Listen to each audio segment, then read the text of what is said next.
स्वीकार कर लो वंदन हमारा, पावन बना दो हे देव सविता।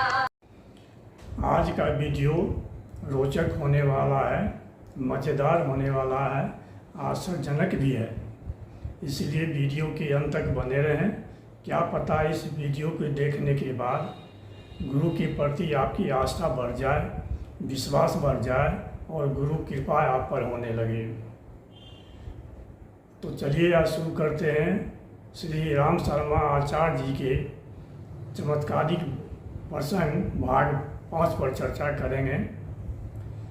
गुरुदेव के शरीर छोड़ने के बाद क्या गुरुदेव मदद करते हैं, उसी पर आज ये वीडियो रहेगा। चलिए गायत्री मंत्र से शुरू करते हैं। ओम भूर्भुवः स्वः तत्सवितुर्वरेण्यं भर्गो देवस्य धीमहि धियो यो न प्रचोदयात्। गायत्री परिवार के एक कर्मठ कार्यकर्ता थे जो अपने तन मन धन से गुरुदेव का कार्य क्षेत्र में संपन्न कराया करते थे। उनकी जवान शादीशुदा बेटी की मृत्यु हो गई और उस मृत्यु से उनकी पत्नी खाट पकड़ ली, खाना पीना छोड़ दी। परिणाम ये हुआ 2-4 दिनों के बाद पेट में भयंकर दर्द शुरू हो गया। आनंद फानंद में जैसे तैसे सवारी करके इनको डॉक्टर के पास ले जाया गया। डॉक्टर ने रोगी के रोग की गंभीरता को देखते हुए सदर अस्पताल रेफ़र कर दिया। जब सदर अस्पताल रेफ़र कर दिया तो गायत्री परिजन के मन में हुआ कि बीमारी बहुत गंभीर है, तभी तो इन्हें दूसरे डॉक्टर के यहाँ रेफ़र कर दिया गया है। व्यवस्था किए, ले गए सदर अस्पताल। सदर अस्पताल में जो महिला डॉक्टर थी वो इसको टेकअप की। टेकअप करने के बाद पहला जांच हुआ, जांच में कुछ भी नहीं निकला, निष्फल हो गया। दूसरा जांच शुरू हुआ। जिस दिन ये दूसरा जांच होने जा रहा था उसी दिन गायत्री परिजन को गुरुदेव के कार्यक्रम को क्षेत्र में सफल करने के लिए, संपन्न करने के लिए जाना था। अब यहाँ ये असमंजस में पड़ गए। आप समझ सकते हैं कि गुरुदेव यहाँ परीक्षा ले रहे हैं। आप टिप्पणी कर सकते हैं कि ये गायत्री परिजन क्या निर्णय लेते हैं। हम तो वीडियो में बता ही रहे हैं कि उन्होंने सोचा कि हमारे रहने न रहने से क्या अंतर पड़ने वाला है। हम तो डॉक्टर हैं नहीं, डॉक्टर नहीं है तो अटेंडेंट वाला काम करेंगे, दवाई लाएंगे, सुई लाएंगे, खाना लाएंगे, पीना लाएंगे, यही सब करेंगे। ये काम तो कोई थर्ड पर्सन भी कर सकता है जो अपना हो। और लेकिन अगर उधर गुरु के काम में नहीं गए तो गुरु का काम नहीं हो पाएगा, क्योंकि हम ही हैं उसका कर्ता धर्ता, हम ही संपन्न कराएंगे। और गुरुदेव कहते थे तुम मेरा काम करो, मैं तेरा काम करूँगा। इसको चरितार्थ करने के लिए वो अपने सरोज को बुला के हॉस्पिटल में रख दिए और खुद चले गए गुरुदेव के कार्यक्रम को संपन्न कराने के लिए क्षेत्र में। जब कार्यक्रम संपन्न करा के घर वापस आए तो घर में पता चला कि हॉस्पिटल से अभी नहीं आई है। ये दौड़े दौड़े फिर हॉस्पिटल गए। हॉस्पिटल में गए तो इनकी सामना सरोज से हो गई, जो इन पर बिगड़ उठी। सरोज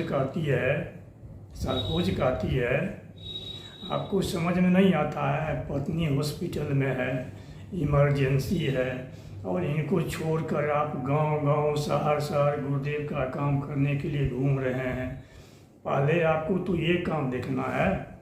गुरुदेव का काम तो अब 365 दिन करते रहते हैं, अभी इमरजेंसी आया है तो ये देखना था ना। गुरुदेव के प्रति इतना ही श्रद्धा था, इतना ही विश्वास था तो जवान शादीशुदा बेटी मर रही थी तो गुरुदेव से प्रार्थना क्यों नहीं किए, क्यों नहीं गुरुदेव बचा लिए। ये गायत्री भजन चुपचाप अवाक सब सुनते रहे। उसके बाद सरोज कहती है जाइए डॉक्टर साहिबा खोज रही है। ये दौड़े दौड़े डॉक्टर साहिबा के पास जाते हैं तो डॉक्टर साहिबा कहती है कि इनके पेट में ट्यूमर है, ऑपरेशन करना पड़ेगा, आप सारी व्यवस्था कीजिए, पैसा का व्यवस्था कीजिए और सहमति दीजिए। इन्होंने पैसा की व्यवस्था करके सहमति दे दिए। ऑपरेशन शुरू हो गया। पहला ऑपरेशन असफल, दूसरा शुरू किया, दूसरा भी असफल। अब डॉक्टर साहिबा परेशान हो गई, चिंतित हो गई। वो इस गायत्री भजन को कहते हैं कि देखिए अब तीसरा ऑपरेशन कराना होगा, स्थिति नाजुक है, कुछ भी हो सकता है, इसलिए बाहर के डॉक्टर की एक टीम को बुलाना होगा।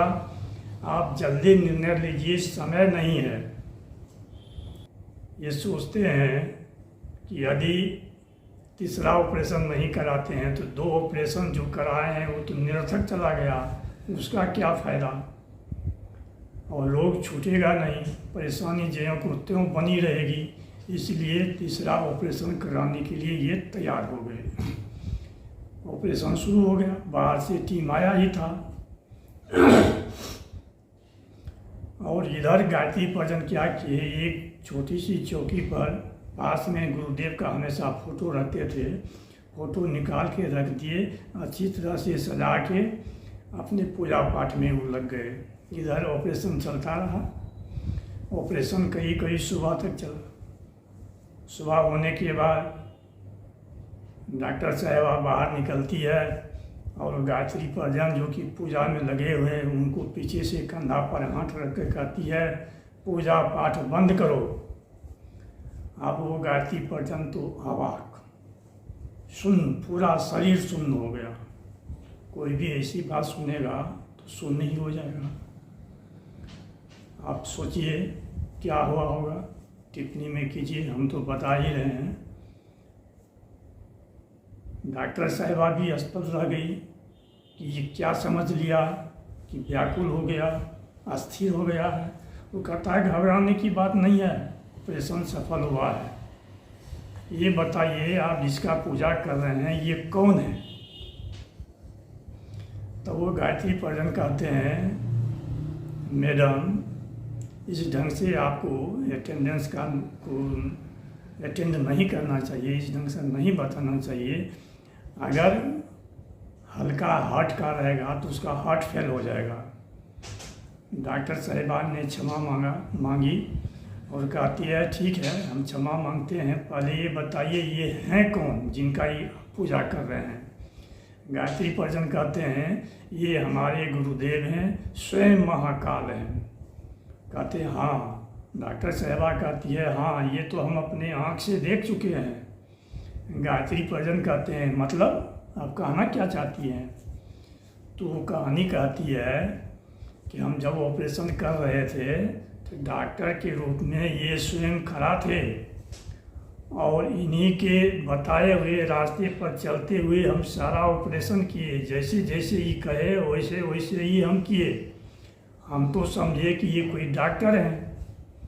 ऑपरेशन जब ख़त्म हो गया, सभी डॉक्टर चैम्बर से बाहर निकल गए ऑपरेशन थिएटर से, तो हम सबसे लास्ट में निकले। सोचे डॉक्टर को हम धन्यवाद दे दें। जब खोजने लगे इधर उधर कहीं डॉक्टर साहब नहीं मिले, तो हम सोचे बड़े डॉक्टर हैं, कहीं और काम होगा, इमरजेंसी होगा, अपने गाड़ी से चले गए।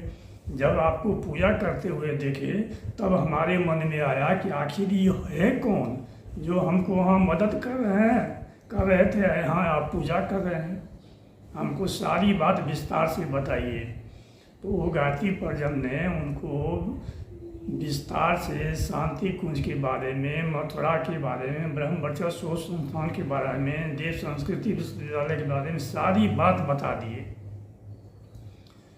उसके बाद सारी बात सुनने के बाद डॉक्टर साहिबा इतना गुरुदेव से प्रभावित हो गई कि गायत्री भजन से कहते हैं कि भाई हम फीस नहीं लेंगे, और इस ऑपरेशन में जितना भी खर्च होगा सारी खर्च हम करेंगे। और वास्तव में जितना भी खर्च हुआ सारा खर्च वो महिला डॉक्टर ने किया है। वो अपनी पत्नी को लेकर घर चले आए। घर इनको रख के ये शांति कुंज हरिद्वार चले गए। शांति कुंज हरिद्वार गए, वहाँ पूजा पाठ किए और जीजी से मिलने के लिए गए। जीजी जी के सामने जो ही जाते हैं तो जीजी कहती है कि बताइए उनका क्या हाल है। ये कहते हैं किनका हाल? अरे उनका हाल 4 दिन पहले आप आए नहीं थे कहने के लिए कि हमारी पत्नी को स्वस्थ करने के लिए एक प्रार्थना करवा दीजिए। इसने हमें भर्ती की, ठीक है। और सीधे से उतरते हुए सोचते हैं हम तो वहाँ गुरुदेव का कार्यक्रम करा रहे थे, हम अपने पत्नी के पास हॉस्पिटल में थे, तो हम शांति कुंज आए कब? आप बताइए वो कौन आए होंगे?